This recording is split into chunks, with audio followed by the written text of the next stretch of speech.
Bonjour aux élèves du lycée Gaston Minaville de Kourou, voici la troisième vidéo portant sur l'étude des probabilités conditionnelles. C'est la dernière vidéo dans laquelle on travaillera dans le cadre de notre lycée qui compte un total de 400 élèves, dont je rappelle le tableau des effectifs, le voici, répartis en filles et garçons d'une part et en externes, demi-pensionnaires et internes d'autre part.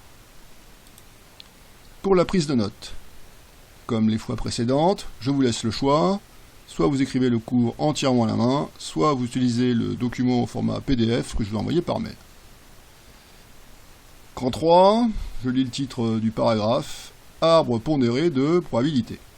Premièrement, construction de l'arbre de probabilité relatif à cet exercice, donc celui du lycée de 400 élèves, et dont le premier étage est constitué des probabilités des événements F et G, et le second étage de toutes les probabilités conditionnelles sachant que l'élève est une fille, et de toutes les probabilités conditionnelles, sachant que l'élève est un garçon.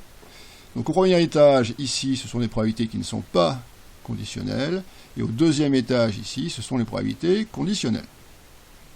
Donc la probabilité qui est ici, c'est la probabilité d'être une fille. Alors on l'a déjà calculé, on peut le refaire. Hein. Si on reprend le tableau des effectifs, la probabilité d'une fille, il s'agit de 150 divisé par 400, puisque c'est pas conditionnel. Quand c'est pas conditionnel, c'est toujours divisé par la totalité de l'effectif. Donc on y va, on l'a déjà calculé. 150 divisé par 400, ça fait 0,375. Ici, la probabilité est un garçon. Soit on refait le calcul. Donc garçon, il y en a 250. 250 divisé par 400. Ou alors on peut faire le complément à 1, puisque ce sont ici deux événements contraires. Donc ici c'est 1 moins 0,375. Et quelle que soit la méthode utilisée, si vous faites le calcul, vous trouvez 0,625. Voilà, premier étage rempli, ce ne sont pas des probabilités conditionnelles. Ici, ici et ici, dans chacun de ces cadres, il faut mettre un événement. Oui, mais lequel ?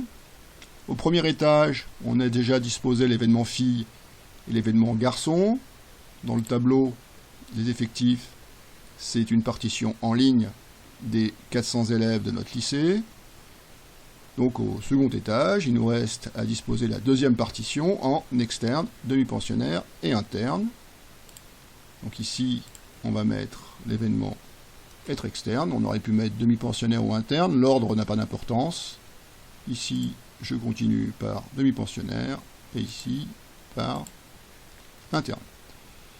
Les trois cadres qui sont ici maintenant sont des probabilités conditionnelles. Ici, le nombre qu'on va mettre, c'est la probabilité d'être externe, sachant qu'on est une fille. Ici, le nombre qu'on va mettre, c'est la probabilité d'être demi-pensionnaire, sachant qu'on est une fille. Ici, le nombre qu'on va mettre, c'est la probabilité d'être interne, sachant qu'on est une fille. Donc si on reprend le tableau, tout se passe sur la ligne fille. C'est comme si les garçons étaient sortis du lycée, qu'il ne restait que les filles dans le lycée. Donc la probabilité d'être externe, sachant qu'on est une fille, c'est 24, divisé par, sachant qu'on est une fille, 150, 24 divisé par 150. Probabilité d'être demi-pensionnaire, sachant qu'on est une fille, donc 126 divisé par 150. Et probabilité d'être interne, sachant qu'on est une fille, 0 divisé par 150. Donc ce qui donne 0,16, qu'on avait déjà trouvé dans la vidéo précédente, 0,84, et ici 0, puisqu'il n'y a pas de fille interne dans le lycée. À présent, pour les branches partant de l'événement G, on va d'abord compléter les événements qui sont ici, et ici ensuite les probabilités. Bah là, dans le même ordre au-dessus, externe, demi-pensionnaire, interne, les trois probabilités conditionnelles sachant qu'on est un garçon. Je vous laisse les trouver par vous-même, mettez la vidéo sur pause le temps de le faire, puis vous reprenez la lecture de cette vidéo pour la correction. Correction, donc si je regarde le tableau, ici on va s'intéresser qu'à la ligne garçon, sachant qu'on est un garçon. Donc la probabilité d'être externe, sachant qu'on est un garçon, 76 divisé par 250. Probabilité d'être demi-pensionnaire si on est un garçon, 84 divisé par 250. Et la probabilité d'être interne, sachant qu'on est un garçon, 90 divisé par 250. Donc, on les porte sur l'arbre, 0,304, 0,336 et 0,36. Maintenant, on va compléter le cadre qui est ici par le produit 0,375 fois 0,16. Alors c'est le produit d'une probabilité qui n'est pas conditionnelle par une probabilité qui est conditionnelle. Avant d'écrire le résultat, je vais vous demander d'essayer de trouver par vous-même à quoi correspond ce produit. C'est une probabilité, mais laquelle? Alors ce n'est pas la probabilité de f, elle est connue, c'est 0,375. Ce n'est pas la probabilité de E sachant f, elle est connue, c'est 0,16. C'est une probabilité, on a vu ça dans le cours précédent, c'est une probabilité d'intersection. En effet, rappelez-vous dans le cours précédent, voici la formule. P de H sachant R est égal à P de H inter R sur P de R, ce qui donne aussi, en isolant P de H inter R, P de H inter R est égal à P de H sachant R multiplié par P de R. Donc ici, c'est le produit d'une probabilité qui n'est pas conditionnelle par une probabilité qui est conditionnelle. Donc on applique ça à notre problème. Donc si je fais ce produit, c'est la probabilité de f inter E. Voilà ce que ça donne. Le résultat numérique, c'est 0,06. Mais c'est pas ça le plus important. Le plus important, c'est de retenir que ça donne la probabilité de l'intersection. P de f inter E.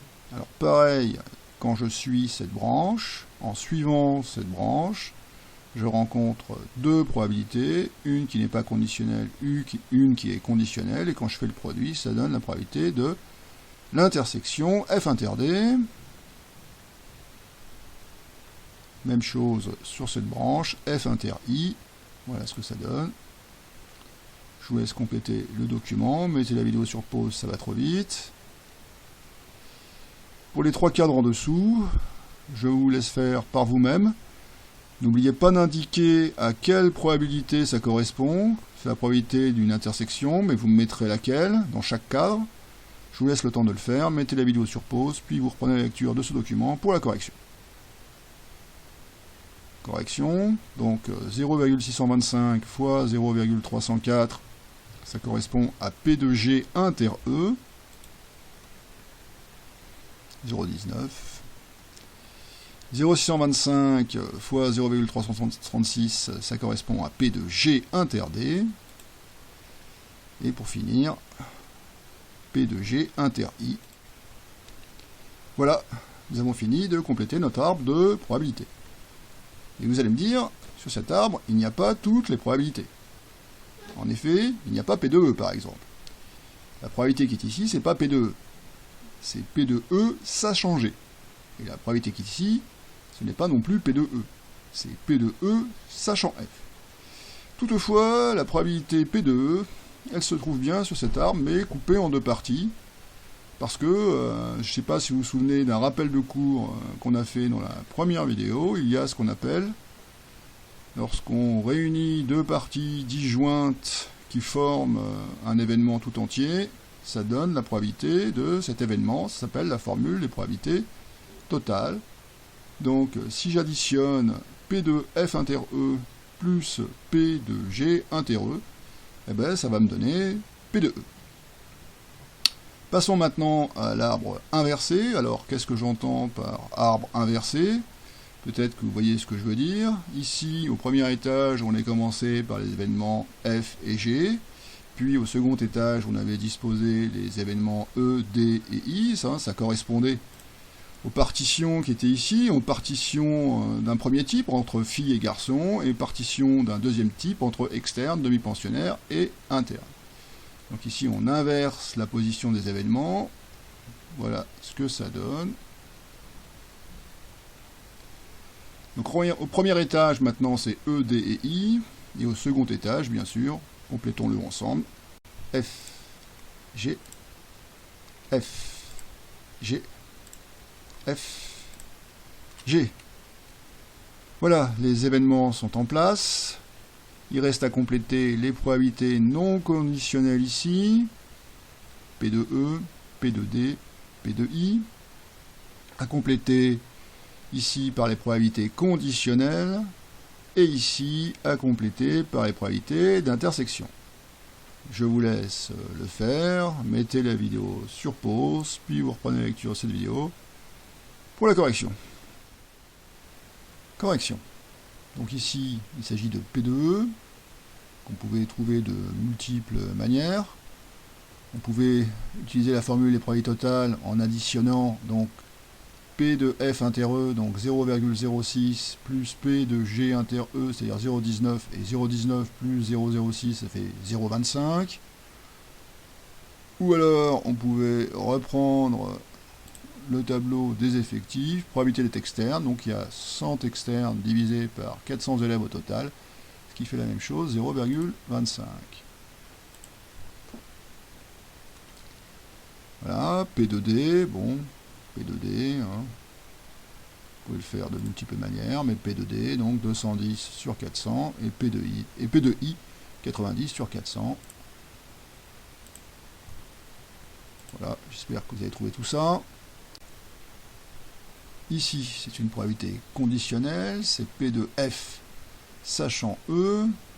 Alors, si je reprends le tableau des effectifs, sachant qu'on est externe, donc tout se passe dans cette colonne. Probabilité d'être une fille, sachant qu'on est externe. Donc 24, sachant qu'on est externe. 24 divisé par 100. Donc voilà. J'espère que vous avez trouvé. 0,24. Ensuite, la probabilité qui est ici. Probabilité d'être un garçon, sachant qu'on est externe.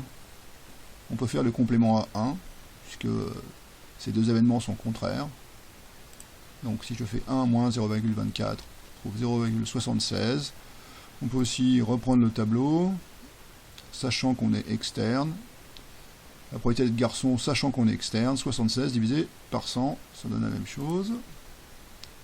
Ensuite, là c'est les probabilités, sachant qu'on est demi-pensionnaire.